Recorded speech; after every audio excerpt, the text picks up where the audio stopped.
This podcast is part of the Democracy Group. I think that we are confusing and blurring the line between saying a person is elected to the office of whatever, even president, and doesn't have any values anymore. That's not the case. My point, the first part of my statement was he said, this is what I believe as a person and what I do in my personal life. My reason I liked the answer was because he's not imposing that on everyone else. It doesn't mean he's leaving his values at the door and doesn't care about people. But I think that's where the difference is. And I think this is why our founding fathers, I would argue, would have created a country where no one person comes in and says, I'm this religion, and therefore everybody's going to be this religion, right, which is what they were doing before. The Village Square, a nervy bunch of liberals and conservatives who believe that disagreement and dialogue make for a good conversation, a good country, and a good time. At the Village Square, we talk about politics, religion, and race.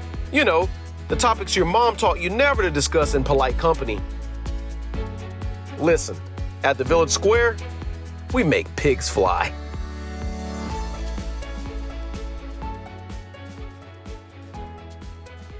Hey folks, welcome to Village Squarecast. This is Corey Nathan. So glad to be with you again. Thank you for joining us for God Squad, Church versus State, ground well trodden by angels and fools. Funding for this program was provided through a grant from Florida Humanities with funds from the National Endowment for the Humanities. Check out Florida Humanities online at floridahumanities.org. Well, the title of this program speaks for itself, so this is going to be simple, right? Simple stuff. The entire panel agrees on everything, and it'll be a pretty short program. Obviously, I'm kidding.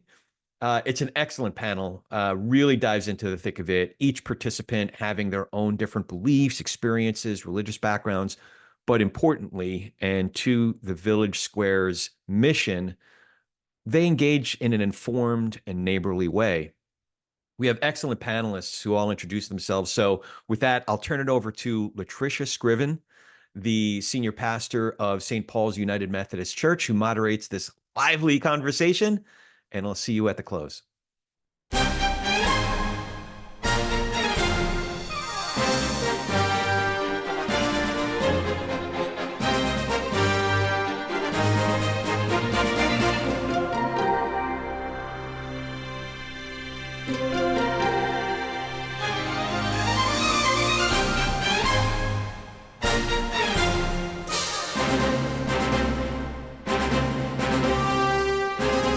Greetings, everyone. I am Latricia Scriven, and I get to serve as the senior pastor of St. Paul's United Methodist Church here in Tallahassee.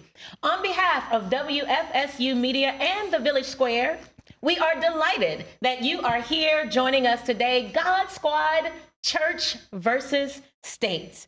This program is part of God Squad series that is offered by Village Square for the last 15 years, in partnership with faith leaders from all over our community. So let's get started by having each of our today's God Squad members introduce themselves. I'm Josh Hall with First Baptist Church of Tallahassee, Florida. I'm Betsy Willett-Zierden, retired United Methodist clergy. I'm Paul Sidlowski, Rabbi of Temple Israel here in Tallahassee. Father Tim Holida, the Co-Cathedral of St. Thomas More. I'm Stephanie Posner at Temple Israel of Tallahassee. Thank you all. So let's just jump right in. I was reading an article by David Calloway on the separation of church and state. And one of the things, as you can imagine, that was lifted was that anytime the role of religion in politics comes up today, we can almost count on the fact that someone is going to bring up, quote, there is a separation between church and state. So proponents will say that this separation is law and it must be maintained. And perhaps opponents might say that this phrase never appears in the Constitution and goes too far when taking religion out of public life and discourse. So my question is this, in or out Should religion be in our public and political discourse or out? And how far is too far?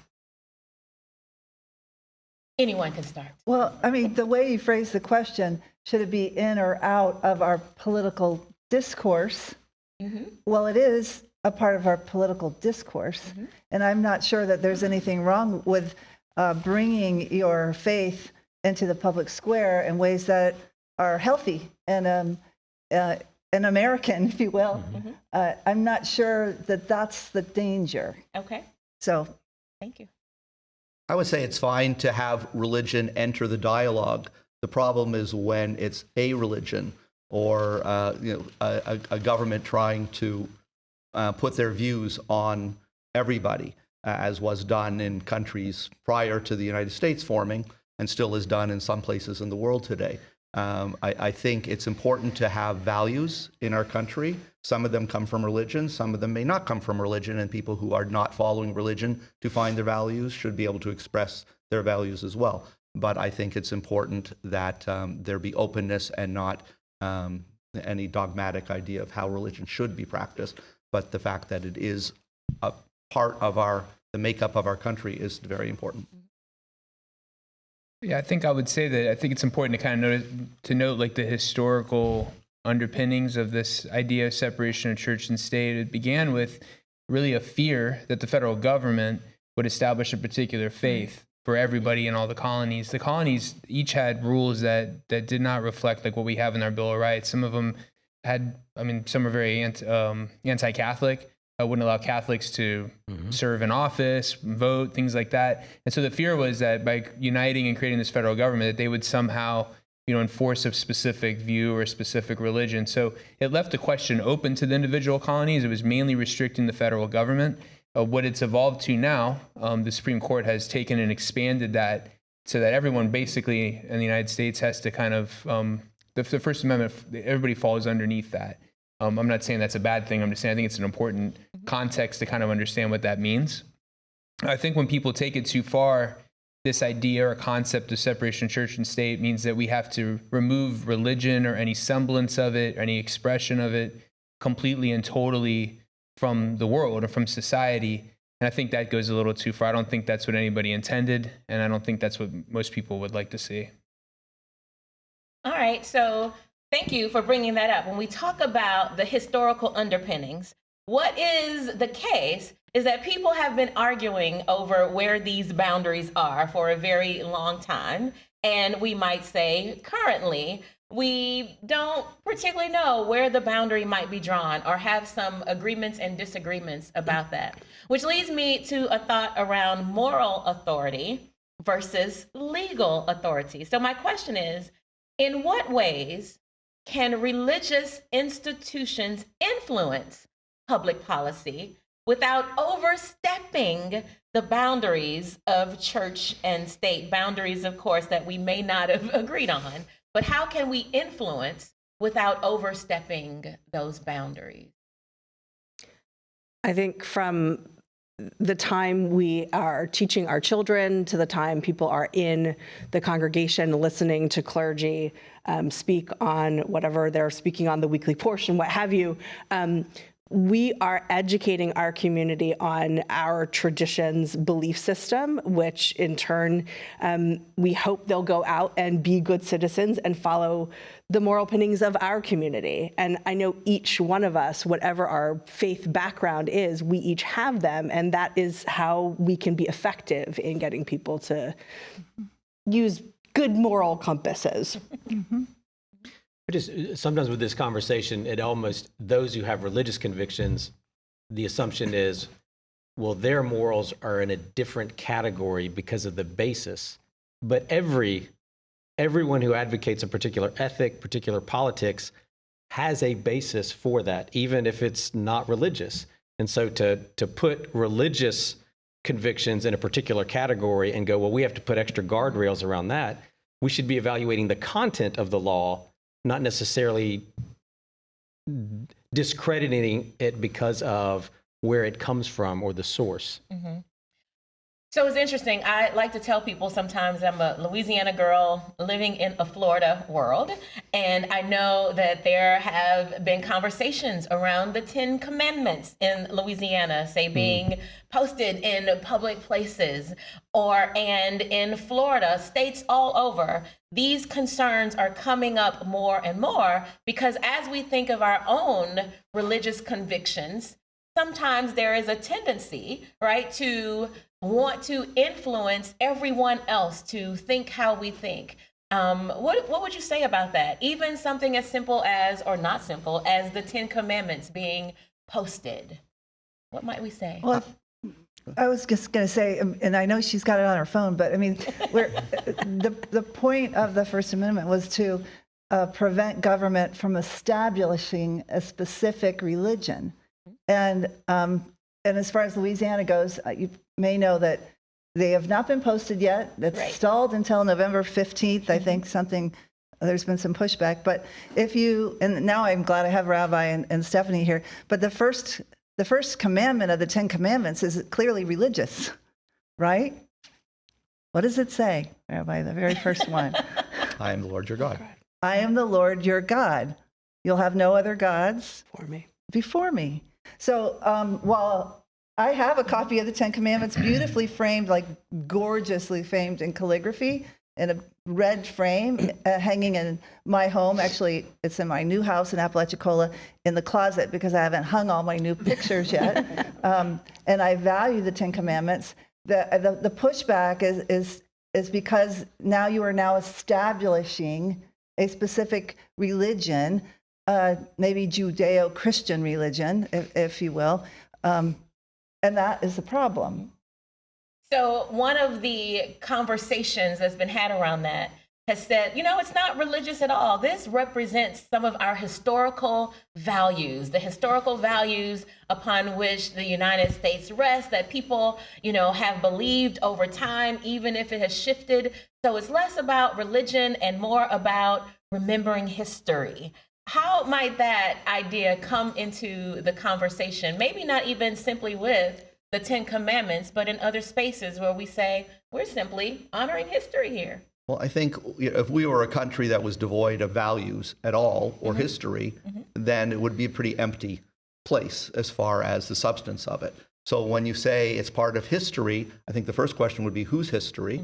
Because as we become more and more diverse as a country, yes, we are, a Judeo-Christian country we claim to be and so on, but it's not. I mean, it's a country that's much more diverse than that. People come from all different places in the world, all different religions, all different belief systems, or no religion at all. And so I think we need to make the discussion more about values, has been said by several people already, and less about dogma or doctrine. If we talk about having values, some of which are expressed in the 10 Commandments, but don't have to be expressed by the 10 Commandments specifically in order to have everyone follow a specific way of saying it. So I think the values more than the dogma is what we should be focusing on. The problem is when we have this discussion, as usually happens, we tend to get polarized and get either all in or not at all. It doesn't have to be. It can be somewhere in the middle.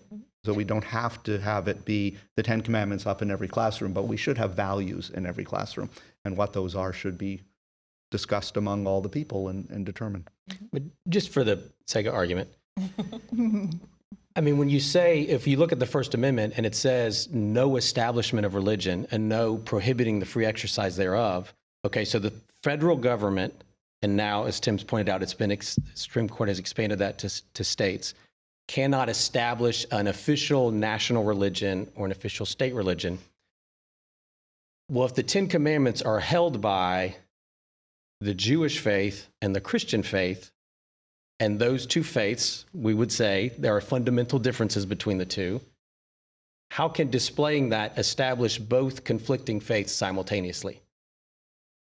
Do you get what I'm saying? So it's like, I get the concern, but at the same time, it clearly doesn't pass, the objection to me doesn't pass the establishment criteria. Now, we can say for other reasons that we might have concerns or whatever, but when sometimes it devolves to, well, now you're establishing a religion, when we're talking about the Ten Commandments, that's why I'm like, well, which one? Because we've got both verses, and I do think there's merit. We can say it in a boogeyman kind of way, but I do think there is merit in acknowledging when our founders were first composing the Declaration of Independence, the Constitution, they were drawing from this tradition and acknowledging the role that played in shaping our country's founding. Like, why do we have to, like, to me, that's not the equivalent to setting in perpetuity values and, making law as opposed to acknowledging. I mean, look at the building of the Supreme Court building. Just look at the architecture. Nobody has gone and sandblasted away some of the images we see inside the courtroom. So I just, for the sake of the audience, perhaps, and me, because I don't read the laws of Louisiana because I live in Florida, what exactly is this law that you're talking about? Well, so one of the things says Louisiana passed a law, even though, yes, some things are on hold, allowing the display of the Ten Commandments in public school classrooms, which sparked legal and constitutional debates. Critics argue that such measures violate the Establishment Clause of the First Amendment that was just being talked about, while others have said that it is simply a reflection of historical values, even like printing "In God We Trust" on money. So I think there's a big difference there between allowing and mandating. And you misspoke, I think, because I think it's required. Well, this came from one of the articles that we all were, yeah. So I think allowing is different, agreed. But from what I had read is they are requiring it to be posted in every single classroom, every elementary school classroom, every college classroom. So if it goes that far. Right. If that's the case, I mean, just a question I would be interested in is, I would just be interested in what the intentions are of this law, like what's behind it. I'd just be kind of curious about that. Because I doubt it's like, we just need to learn some history. As opposed to, I have a suspicion that that's not the real motive. I'd be curious what it is. But I think if we start mandating that certain things like that be published that are clearly explicitly religious, I think we are starting to flirt with that line that we were trying to avoid, I think, as our country's tried to avoid all these years. And we have different interpretations even of the Ten Commandments. We had this discussion last time. Is this an absolute moral law or not? And shouldn't we as religious leaders think the Ten Commandments of all things are absolute? And while, yes, I would absolutely argue that the Ten Commandments are very important, I would say there's not an absolute about them because they're open to interpretation. So, when you talk about the fourth commandment, about the Sabbath, and keeping it holy. So when is the Sabbath? Well, for me, it's not the same. So let me jump in and ask this, because we can, go down lots of holes around interpretation, and we do as faith leaders, even sometimes when we think we believe the same things. Right. Should religious education have a place in public schools? I'll start if I can, as an educator. Okay. No. For several different reasons, sort of tying into putting the Ten Commandments in the classroom.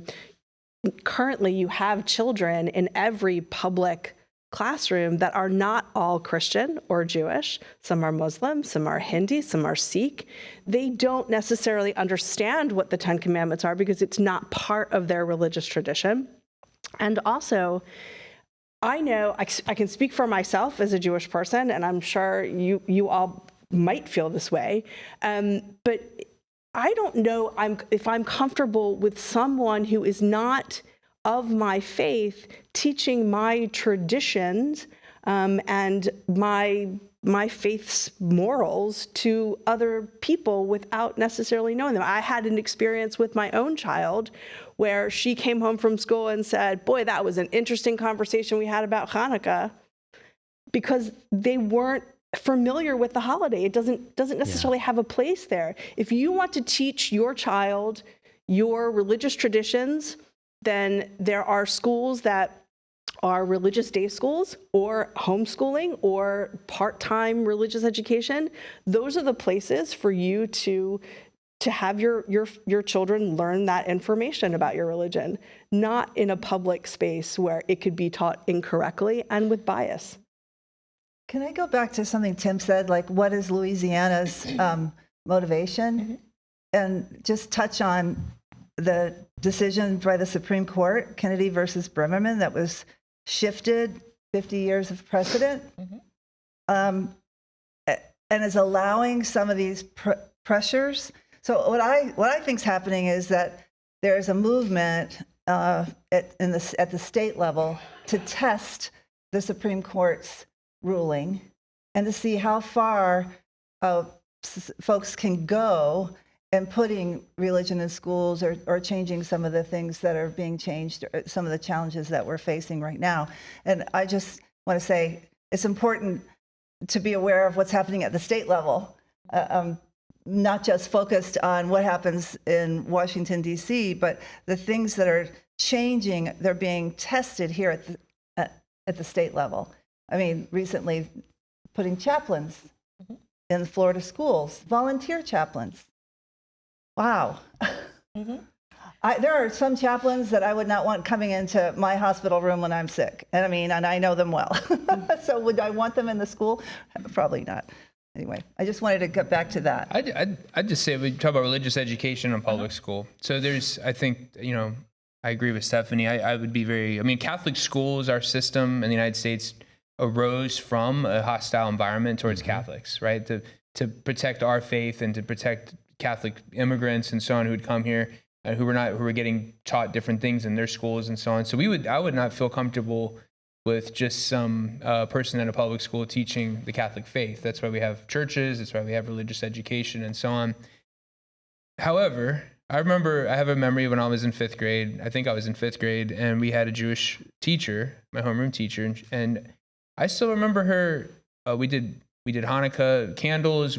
She brought in challah. Is that right? Is that how I say it? The bread? Yeah. Okay, I want to make sure. Challah, yeah. And I don't know. I just remember at some point we did. It might not have been during Hanukkah. We had, and it wasn't taught in a way that was proselytizing or anything. Right, it was sharing. It was just sharing some of her traditions and things, and what the background of it was. I just don't, I think in some ways we need to relax. Yeah. People need to relax. And I think if someone teaches something like that and it's something of value, there's a big difference between proselytizing and just sharing something about your culture or your background. To me, it would make no difference if somebody from another nation was teaching their culture and background, had, maybe a distant relationship to religion or not. We're not going to be a more open society if we constantly are suspicious of any kind of mention of religion or culture or background or anything like that. But I think we have to draw a line and we have to be careful. And I think religious ed, what does that mean? Are we studying religion as religion? I would be kind of uncomfortable with that personally anyway, but I just think we need to kind of lighten up a little bit. So it's interesting because, one thing is, are we studying religion, right? But there are ways that our religion influences public schools without just studying religion, because they're a part of who we are, which is why we have such major book banning here in Florida and all over everywhere else. Often that's because of certain values that individuals hold from a religious perspective, and we find ways to influence or to bring that into a public school even. But we might say, I'm not teaching religion. This is about values. This is about what should be the case based on what I or we believe. For your child.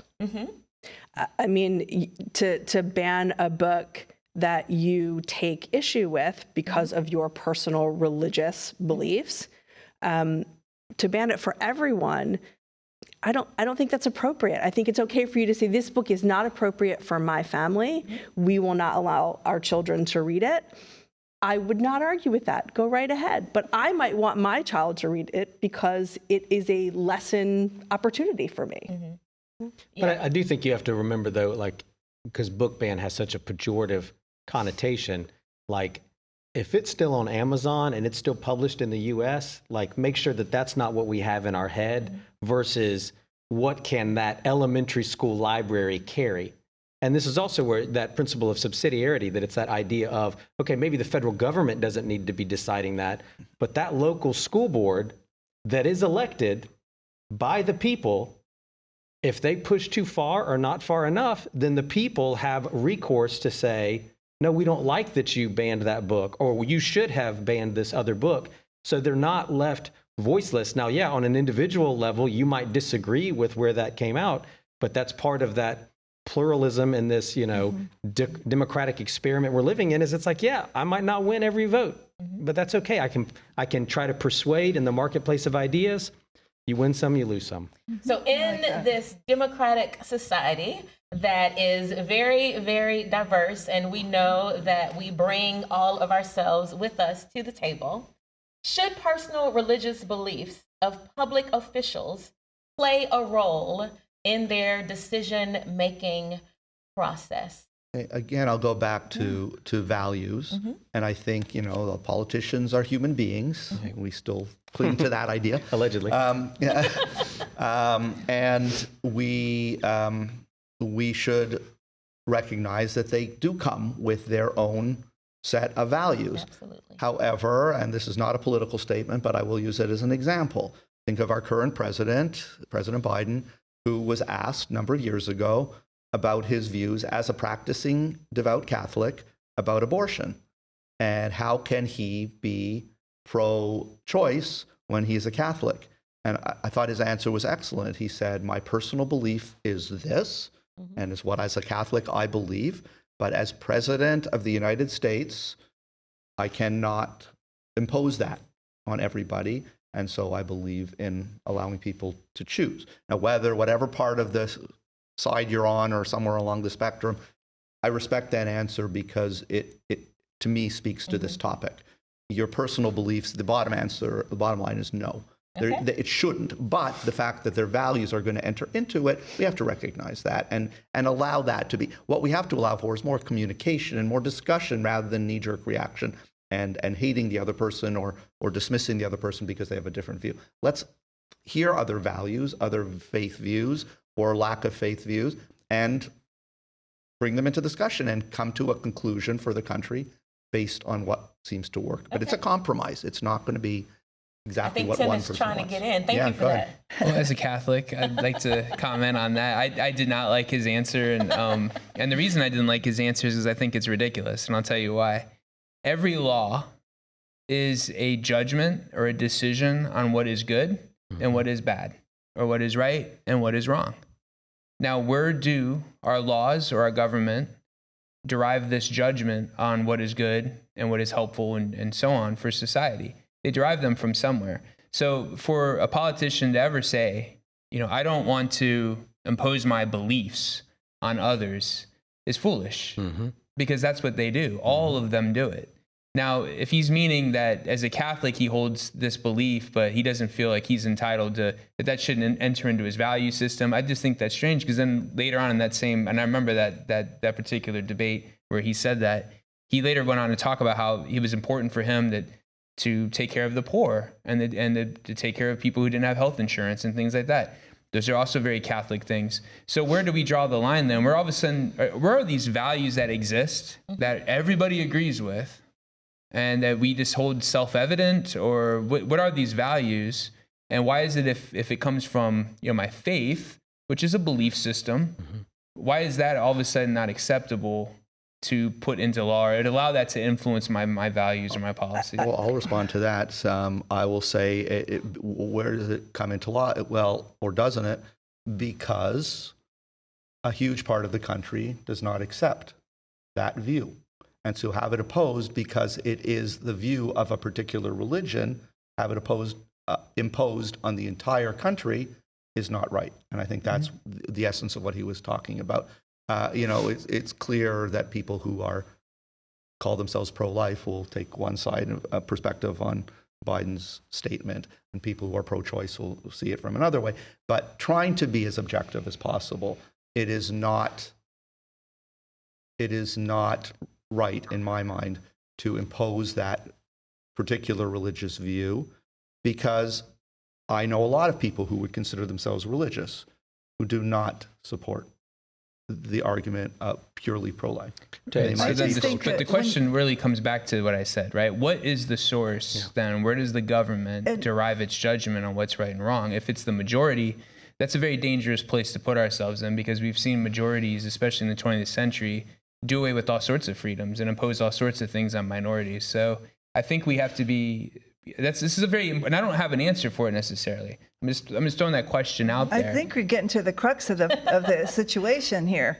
I mean, what is right or wrong is not agreed upon across the board. Mm-hmm. And however, there are religious people that will say, part of my conviction is that this needs to be a Christian country based on my way of interpreting scriptures and Christianity. And they feel deeply, and I mean, I know them, probably was in this camp at one time in my life, that it is my role as a Christian. In the past, I believed this. Make sure that gets on the tape. In the past, I believe that it is my role and my calling to convert you to not only Christianity, but to my way of thinking and my way of understanding what it means to be a Christian. And that's what's creeping in some of these test cases in some of these states, is that worldview. And that's frightening to me, because basically, what would you call that, Josh, when people come across that way? I don't know. You don't know? Yeah. Well, but to your question though, I mean, my answer, I'd say, should a person's religious values, if they hold a public office, influence it? 100%. How can they not? They will. And again, back to the point that I was making earlier, we have this this myth that secular equals neutral. That well, if they have secular beliefs, then that's neutral and everyone would agree on it.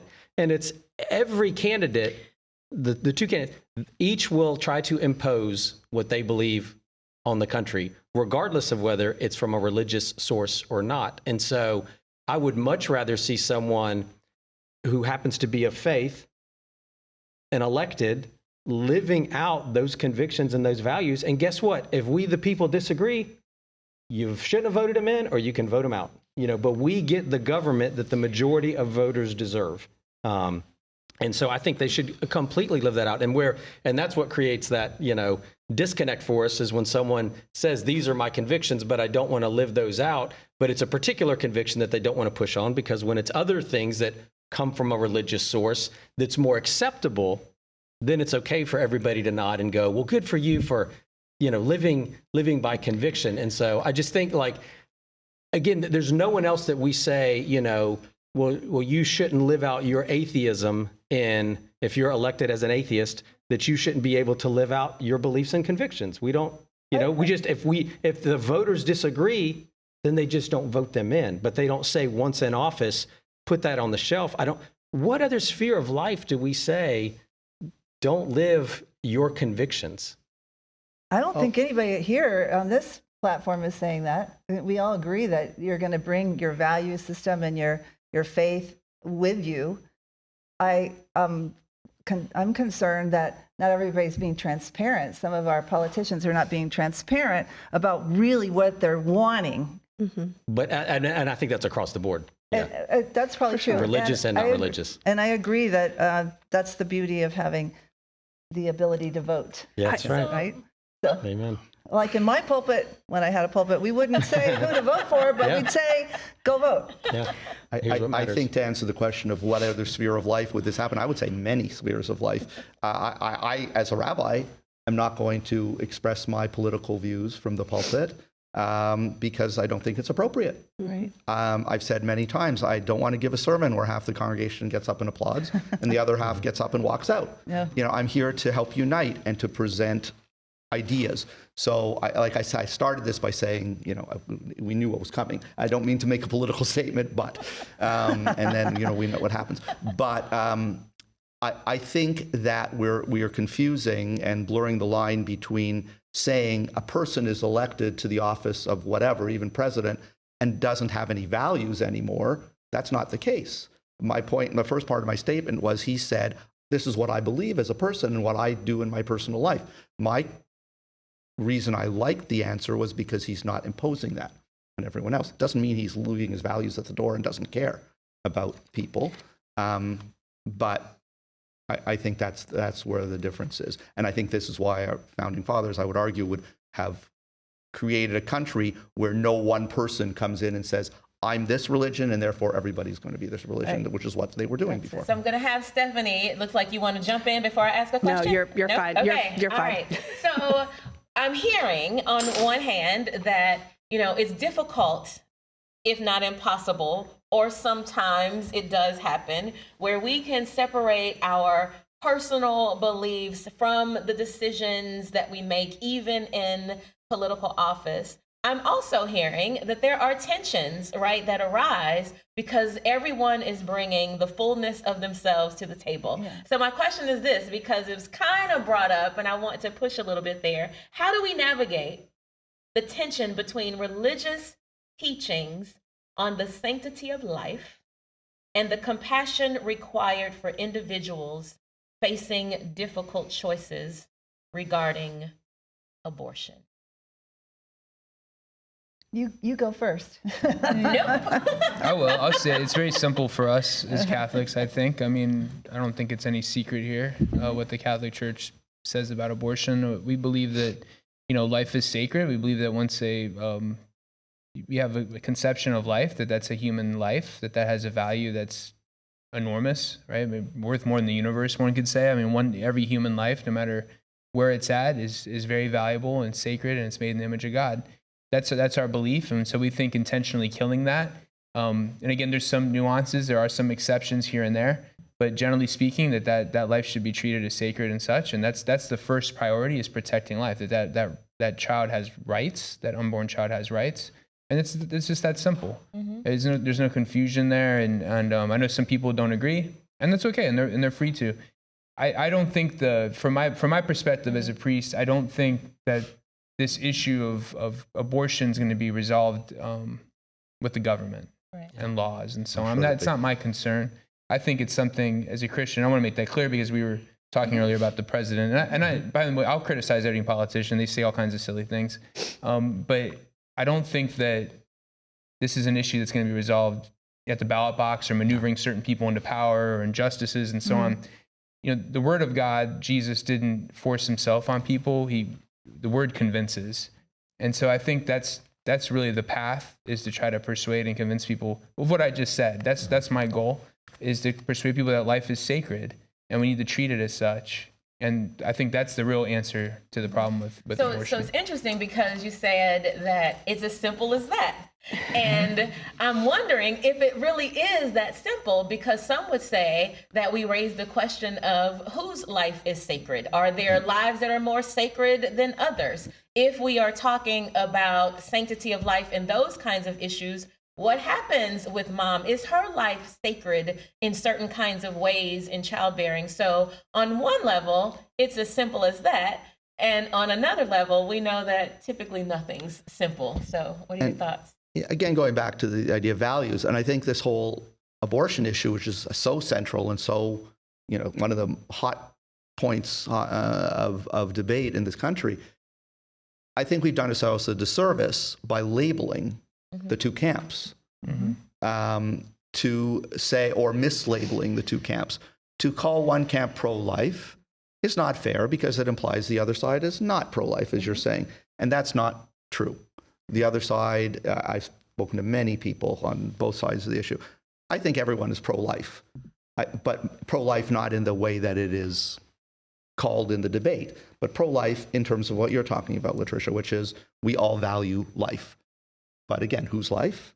When? And now, speaking as a rabbi, Jewish law is different than Christian law when it comes to life. This really comes down to an issue of when does life begin?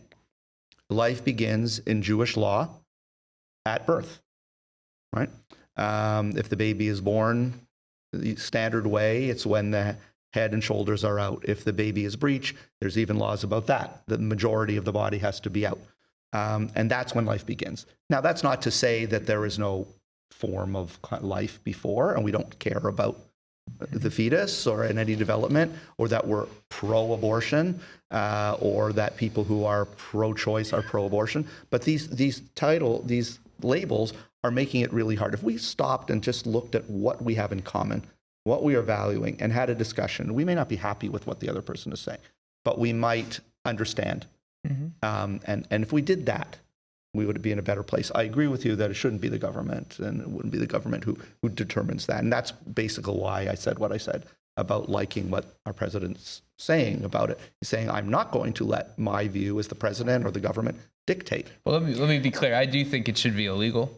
Because I think those children should have rights. I think they're human beings. What I'm saying is I don't think that this whole problem is going to be solved through the ballot box and through laws. I agree with that. To me, the ideal world, and I think most people would agree, even those who tolerate abortion or however you want to say it, I think most people agree that the world would be a better place if we never had one. And I think deep down in our hearts, we all know that's the case. Can I jump in there if that's okay? Just to elaborate on what Rabbi was saying about Jewish law, that Jewish law does also accommodate to protect the life of the mother. Yeah. And so there is, as Rabbi said, a designation of life at that point while a woman is pregnant. However, let's flip back to the Constitution and separation, well, the wall, so to speak. If we are making laws about medical practices that are in direct relation to religious doctrine, that is not the separation. That's right. Personally, That's that right. I think the law accounts for. And I do believe, everybody has their own personal opinion. In a perfect world, would anybody be in that situation where they have to have a termination? Of course not. But the fact of the matter is that it does happen. And for many medical reasons, it's incredibly important for a woman to be able to have a D&C, God forbid, she reaches a point where she has a miscarriage. Right. I understand all those kind of cases that come up, and our Catholic theology has exceptions for some of those and ways of dealing with that. So I don't think that's the majority. The vast, overwhelming majority of abortions are definitely not that. So I think maybe we could agree that would be something worth trying to limit and regulate and so on. I mean, I know we bring up these cases where a mother's life is in danger. We have theology about that as well. That would be one of those nuanced kind of exceptions I was talking about. But I think, again, you said, I think it would be ideal. And I think that's the goal, is that we would never need this, right? And then therefore you wouldn't even need a law permitting it or prohibiting it if we were changed. And I think that's the real mission, but not just voting and activism and who's on the courts this time and who's on the courts that time and who happens to be a power at this given moment. We really need to change as a people. And that's my job as a priest. I'm not a politician, so. Right, but that's kind of my point, is that it shouldn't matter who is on the Supreme Court and who isn't. It shouldn't be, their religious perspective should not be taken into account. But I don't care either way. Sorry, go ahead, Josh. Okay, so to take that and just to press it farther, we don't, so why, if I were to say that, then why would I'm being careful when I'm saying this, but so if an elected official happened to have a Jewish conviction, a Jewish faith, and why do they care for the homeless? Why do they want to care for the single mom? Sure. I would assume part of that's going to come from their religious conviction about this person being created imago Dei, image of God, right? But I don't look at that and go, no. I don't want your religious conviction interfering with public health policy. Do you get what I'm saying? I do get what you're saying. But I think what we do is we take abortion, because it's so divisive and it's such a culture flashpoint, that I think sometimes we apply different categories to that, because I'm not aware of any mainstream religious conviction that says we should not care for, you know what I mean? And so therefore we find common ground, and then that's the water we're in. So we're like, what's water? We don't notice that we all agree, but that is all coming from a religious conviction. So that to me, it's dangerous to go, you're only advocating that because of your religious conviction, and therefore you shouldn't be able to advocate that because it's a religious conviction, when we don't do that with other policy issues. I take what you're saying, but I would come back to that with all of these other categories as well. I mean, especially with regards to abortion, termination, however you want to refer to it as. If your perspective is that even if the law says you can have a termination of a pregnancy up to 6 weeks, and your religious perspective is that is wrong in your theology, then your family and you make that choice that is not for you. Now, granted, there are situations where people are in a situation where they need a termination, and they are perhaps they are feeling threatened by their family's theology. I mean, I don't think it really should be up to one denomination to choose for the entire country what is appropriate medically for an individual's body. I mean, if life is important, are vasectomies also covered under this? I mean, there's a lot of conversation we could have about it. But I see what you're saying, Josh. Say about that. Yeah. So I have so many thoughts right now about that, Stephanie. Thank you. There are so many culture wars, right, that we fight that are really around things being rooted in our religious traditions, perspectives, that get fought in public political spaces because it's all of who we are. But I want to go back to the comment that, we won't solve this at the ballot box. And I want to say, yet, the ballot box does influence so many do's and don'ts and things that we're able to, and ways we're able to live. So while it may not find a solution, the ballot box seems to actually matter about a lot of things. And not just abortion. I'm just talking in general. But since you brought up abortion and since you brought up ballot box together, I'm old enough, along with some of the others in the room, to remember when the moral majority came forward and created the issue of abortion as a political issue. And it was at that point they were looking, you look at the research, Mr. Jerry Falwell was very much a part of it. Some of the people I really respected at the time were a part of it. They were looking for an issue that would gather evangelicals around the ability to move them emotionally to the ballot box. So even though now, if I talk to young evangelicals about their view on abortion, they may not know where that came from. But it was not the topic of discussion in congregations in the 70s. But late 70s, early 80s, it became something that has now become a flashpoint for our culture wars. So all I have to say is that, was it really from religious conviction, a religious conviction that just kind of came on the scene in the 70s, early 80s? Yeah. So I just have to say that. Same with the state stuff. There is pressure to move people in a specific direction. And I believe religious politicians on either side are using religion as a way to divide us. And that's why this panel is so important, that we at least sit here and go, okay, we might not disagree, but at least we're seeing varying perspectives. Because it's true, when you unpack our values, we have similar values. And yes, in a perfect world, there would be no child raped by their stepfather and being required to carry a baby to life when they're 8, 9, and 10 years old. And this is sadly more common than you know. And I am sitting here on this panel as a person that used to be the director of the Phi Center, which is a pro-life pregnancy center. And I value the center so much, and I value the work they do. But it is because I worked there with so many young pregnant women, old pregnant women, that I shifted. And I remember last time, Tim, you and I were on a panel that was just about abortion. I said to Tim afterwards, I said, I am so grateful for the Catholic stand, because we need your voice. But I no longer believe that abortion should be outlawed. Because I've seen too many women that need the health care that is brought to them through their doctors with this kind of permission.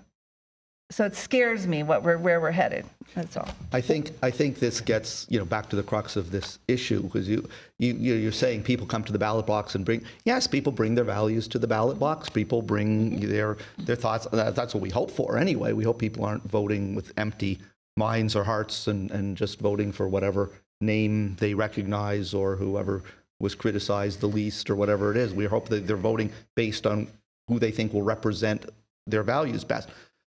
And that's everyone's right to do that. And we live in a country where if the majority of the people hold these values, then that gets voted in. But when it comes to abortion or things like that, we can't. This is, I think, the basic question here. The Constitution, I think how it was formed, is not to allow one person to come in and say, this is my belief and I'm imposing it. So yes, we're not, I don't think we're saying, no, you can't, again, come in with any beliefs. Leave your beliefs at the door when you're president. Not at all. I wouldn't want a person like that who stands for nothing. But that doesn't mean they can dictate exactly what they think it should be to everybody, because it's a democracy. We're representing a whole huge spectrum of views. So we're talking about the ballot box, ballot, box, and voting and views and government and all of the things. There are some who say there are many people who have traditionally felt like we need less government instead of more government to make decisions, quote, for us. And there are those who say that yet some of these same people seem to be using religion and religious ideology as a tool to enforce their culture or beliefs on other people. What might you say to that? That on one hand, we're saying, no, I don't want as much government control, I want less. And then I'm also saying, however, and I'm going to use this perspective, my religion, as somewhat of a tool to enforce my ideas on everyone in a diverse country. Right. That's what would you say? There's kind of a lack of, from what I observe, consistency with these sort of things on both sides of the aisle. We have to be honest about the fact that there's simply a tension between freedom and the good. As I said before about laws, there are decisions about what's good and what's right and so on. Right. And laws are there to constrict us in some way and to kind of, so your freedom doesn't disappear with my freedom being, totally absolute. I could take away your freedom and so on. So there's laws to restrict that. That's kind of basic philosophy. Or not. Right? Like now we have open carry. So there's a law that doesn't restrict, right? I think it's. I don't know. We don't have that what in this is state. It? Yeah, you don't need a concealed permit anymore. Right, I believe. exactly. Yeah. Like I know the laws of Florida, not that's Louisiana. What I'm saying. But that's what I mean. Like in some laws, I would want more restrictions in some areas, right? And less. Yeah, that's the thing. So you have on the one hand, the government. I'm trying to be as apolitical as possible. Let's say a particular person says, we want. Well, we'll use COVID as an example. That was a great, awesome time that we all miss, I'm sure. I was joking about it in my parish. Like, I miss all the people mad at me because why do we have to wear masks? And then other people mad at me because why wasn't everybody wearing a mask? It was a good time. We all love that. But during that time, we'll just use our state as an example because that's where we live. The governor wanted schools to open. He didn't want kids wearing masks. People disagreed with that. And so on the one hand, local school boards were saying, no, we want to do our own thing. We want to rule on our own. And people were frustrated that the governor kind of enforced this as a statewide rule. Conservatives would have their arguments for why he did that and why he was allowed to do that and so on. But I think those same conservatives, if the shoe was on the other foot, if we had a different governor who was saying everybody has to wear masks or, having a different thing, and then the local school boards who were more conservative aligned or whatever. And it's so silly, right, that this was a political thing with this pandemic. But if it was the other way around, I'm sure they would be complaining too, like the governor's overreaching and so on. So I just don't see a lot of consistency. I think both parties, both perspectives seem to be okay with limiting freedom in these circumstances, but then at the same time talk about freedom. I think we need to be honest and realize, look, there's this tension between the good and freedom. And how do we resolve that is what we do in the political sphere, right? We debate that and discuss it. But trying to take a moral high ground as if I'm more for freedom than this other person I'm sure we investigate every single person. You're going to find, well, here's where they're restricting freedom. Here's where this person isn't. That's good. So there is a quote from the same article that I began with and lifted up some things. It says that the Establishment Clause separates church from state, but not religion from politics or public life.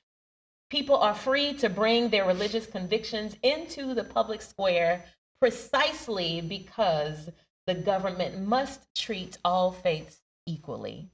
So part of what I am hearing from you all in our conversation is that in many ways, because our religion, because our faith, because our values are intrinsically and deeply a part of our identity, it is difficult to have a true separation of church versus state, even though that's the dichotomy that we try to make. Are there any final thoughts, because we're closer to wrap up, that you might want to give, church versus state? What do you want the people to hear from you? I think religious views should be brought into the discussion, but they should not be imposed singularly on the discussion. I think there should be a debate. There should be many views taken into account. And that's how we've grown as a country and how we thrive as a country, to be a democracy that's survived for almost 250 years because we have different views. And frankly, as much as it's frustrating to hear views that don't align with mine, I'm kind of glad we have them, because if we didn't, it would go way too far off the other way. We need a balance of all views, and then we somehow manage with all the craziness and chaos to come to the right place at the end and move forward as a country, sometimes not in a straight line, but with a lot of bumps along the way, but we move forward. But only through hearing many voices. Otherwise, we're basically robots or puppets, and we don't have any voice in our country. Because we are still a democracy, not a theocracy. And that, to me, is critical. And I think that's what the Establishment Clause was about. We are not to establish a specific church or even view of God, theocracy. So keep talking. I would just say we've alluded a little bit here to, even in our own congregations, not everybody agrees on everything. And our congregations are clearly an example of society. The Talmud, which is Jewish sacred text, is not a model for this is exactly how everything has to be. It's a model of here's how you can adapt and live and create society and change with the times. So from my perspective, that's the only religious document that I think might have some value here. I think I want to make clear too, I think what's important with the Establishment Clause is the church should not, it should be outside. It'd be something that's outside of government. It should not take the place of the state. It should not be in the state. It shouldn't have any of the roles of the state. It should have a totally separate sphere. I also, at the same time, think that the state cannot find its own morals on its own, right? It needs something from the outside to inform it of what's right and wrong and so on. And I see the church as being a potential source for that. And so that's where I think our duty comes in as a leader and a faith leader, is to try to help, do my best to persuade or convince. And I may fail, and that's okay, whatever. But that's our job and that's our goal. And I think any kind of political power is dangerous. Okay. And 30 seconds, Josh. Oh, no. I think, one thing that we didn't touch on as much, but was often in this conversation, we're so concerned about protecting state from the church, but we didn't talk about the whole point of it was to protect the church from the state. Yes. And so we've made the church religion the bad guy, and instead the framers were concerned that government is the one who's going to overreach, not religious expression. So maybe we need to put our thumb on the scale on the other side and give a little more leniency to religious expression.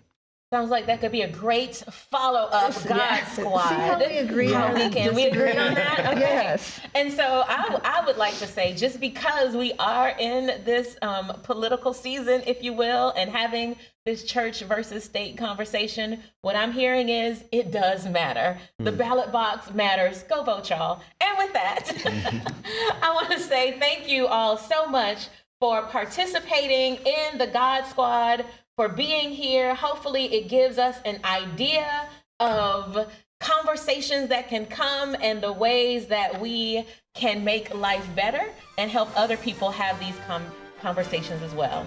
So that's it for our time today, everyone. Thank you again to the God Squad members. Thank you for those who are joining us, and to everyone online in the live studio for being here today. And on behalf of myself, the God Squad, WFSU, Village Square, we hope you have a phenomenal day. Go and be great. Yay! Good job. You did awesome. Oh my God. She's so good.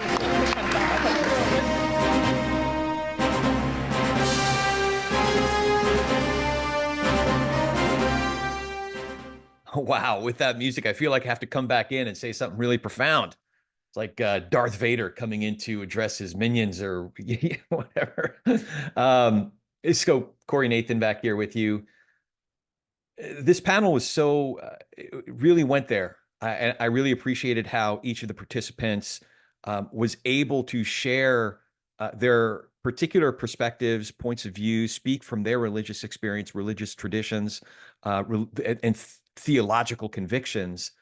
And they were able to discover differences, passionate differences at times, that they were able to reckon with among each other, and do it in a civil way, of course, a neighborly way, like I said at the top. The one thing that kept coming to mind throughout, and I'm glad that Latricia brought this up toward the end, is the First Amendment. In fact, the very first part of the First Amendment of the U.S. Constitution says, Congress shall make no law respecting an establishment of religion or prohibiting the free exercise thereof. That's two sides of the same coin. Congress shall make no law respecting an establishment of religion or prohibiting the free exercise thereof. And there's a brilliance in having both of those intention, both of those principles, both of those imperatives in tension. So, as the idea of the separation of church and state kept on coming up, oftentimes I find myself in my own conversations pushing back a little bit, that, basically saying that, yes, the separation of church and state. However, it doesn't mean the absence of church and state. And I think each participant, each panelist brought up a different version of this, that we bring our beliefs, whether it's an elected official who brings their own beliefs, their own religious beliefs and traditions, theological convictions to their office, or whether we're voting as citizens, or whether it's different ballot measures in various states. We all bring our own set of, or my atheist friends, I wouldn't say a lack of belief. There's a belief system there, certainly. But there is room for religious folks and non-religious folks, for folks who identify as a certain religion but aren't practicing, and folks who simply don't believe in God and don't have any sort of religious practice. That's what I really appreciated about today's conversation, is that it's always worth talking about to what degree we bring our beliefs to our engagement as citizens, specifically in a pluralistic society. That tension. That's also why I love the First Amendment, that first part of the First Amendment, so much. Congress shall make no law respecting an establishment of religion or prohibiting the free exercise thereof. So with that, it is time to close out today. Please consider joining our members and supporting this programming. You can become a member for just $7 a month or $76 a year, and your business can join for $250. Go to villagesquare.us/donate to join today. That's villagesquare.us/donate. While you're there, sign up for Village Square's newsletter to stay up to date with everything happening at the Village Square. Go to villagesquare.us, villagesquare.us, and scroll to the bottom for that sign-up box. Funding for this podcast was provided through a grant from Florida Humanities with funds from the National Endowment for the Humanities. Any views, findings, conclusions, or recommendations expressed in this program do not necessarily represent those of Florida Humanities or the National Endowment for the Humanities. We appreciate you listening to God Squad, Church versus State, ground well trodden by angels and fools like me. Fools like me, not necessarily angels. Anyway, until next time, we challenge you to reach out with an open heart and mind to someone who doesn't look or think like you. It changes everything. We'll talk to you soon, and thanks so much for listening to Village Squarecast.